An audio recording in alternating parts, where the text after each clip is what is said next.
पुण्यात गुंड तडीपार फक्त नावालाच। पुणे शहरात वाहनांची तोडफोड, 2 गटामध्ये हाणामारी, धारदार हत्यारे हवेत फिरवत रस्त्याने जाणे अशा प्रकारे दहशतीचे वातावरण निर्माण केले जात आहे। ही गुंडांची दहशत संपवण्यासाठी पोलिसांकडून संबंधितांवर तडीपारीची कारवाई केली जाते। मात्र ही कारवाई नावालाच होते का, असा सवाल आता उपस्थितीमध्ये केला जात आहे। गेल्या वर्षी 2024 मध्ये पोलिसांनी 279 गुंडांवर तडीपारीची कारवाई केली, तरीही त्यातील बहुसंख्य गुंडांचा पुन्हा शहरात वावर असल्याचे दिसून आले आहे।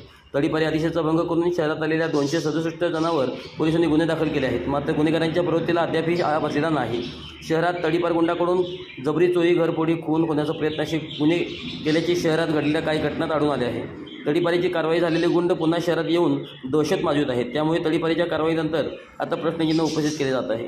दरम्यान तडीपारी केल्यानंतर संबंधित गुंडावर नंतर नजर ठेवली जाते का, तो पुन्हा शहरात येऊन गुन्हा करतो तोपर्यंत पोलिसांना याची खबर का लागत नाही, असे अनेक प्रश्न या निमित्ताने उपस्थित होत आहेत। पुणे शहरातील अलीकडील काळात कोयते नाचवणे, किरकोळ कारणावर मारहाण करणे अशा घटनांमध्ये वाढ झाल्याचे दिसून येत आहे।